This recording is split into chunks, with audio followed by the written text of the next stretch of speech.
ওনাকে পুলিশ, বাংলাদেশ আমাদের টাকার পুলিশ ওনাকে বুট দিয়ে পারাইছে।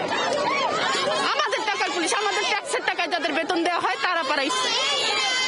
আপনারা তো মূল রাস্তার একদম মাঝখানে বসে আছেন, তারা বলছে এই রাস্তাটা ক্লিয়ার করতে, সেক্ষেত্রে কি বলবে? বাংলাদেশে রাস্তা ক্লিয়ার করে কি হয় বলেন? কিছুদিন আগে আন্দোলন দেখছেন না আপনারা? রাস্তা কেন, পুরো বাংলাদেশই তো ব্লক ছিল। এইভাবে হবে? আমরা তো এখানে, আপনি বলেন যেটা অন্যায় হয়েছে সেটা কি ঠিক হয়েছে? কেন এখানে আসতে হলো? এটা তো সরকার তৈরি করে দিছে এই সিচুয়েশনটা, এখানে তো কেউ সাথে আসে নাই।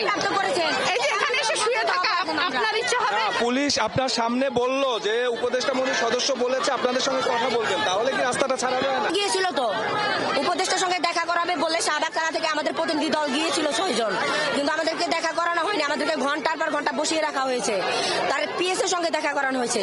আমরা বলছি আমরা ডিরেক্ট স্যারের সঙ্গে কথা বলতে চাই।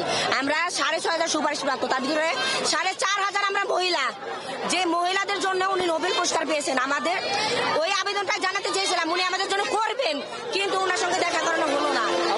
আপনি শুনছিলেন আসলে আইন শৃঙ্খলা বাহিনী যে কথাই বলুক, যে আশ্বাসই দিক, কোনো আশ্বাসে আসলে তাদের এই জায়গা থেকে সরানো যাচ্ছে না। এবং কিন্তু কিছুক্ষণ আগে 6,500 যে সুপারিশকৃত তার ভিতর বসে আছেন এবং তাদের এখান থেকে তারা ততক্ষণ পর্যন্ত সরবেন না যতক্ষণ পর্যন্ত তার সেই আশ্বাস বাস্তবায়নের একটি ডেডলাইন পাবেন, ততক্ষণ পর্যন্ত তারা এই রাজপথ ছাড়বেন না। তো এই ছিল আসলে শাহবাগ মোড় থেকে শিক্ষকদের আন্দোলন নিয়ে আমার কাছে সর্বশেষ।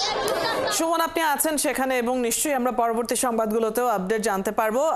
আন্দোলনের এই মুহূর্তের অবস্থা আমরা জেনে নিচ্ছিলাম। ধন্যবাদ যুক্ত হবার জন্য। দর্শক সহকর্মী সুমন তানভীর শাহবাগ থেকে যুক্ত ছিলেন এতক্ষণ আমাদের সাথে। প্রাথমিক বিদ্যালয়ের সহকারী শিক্ষক পদে যারা সরকারি অনুমোদন চাইছেন তারা একটি আন্দোলন করছেন, সেখানকার সবশেষ পরিস্থিতি জেনে নিচ্ছিলাম আমরা এতক্ষণ।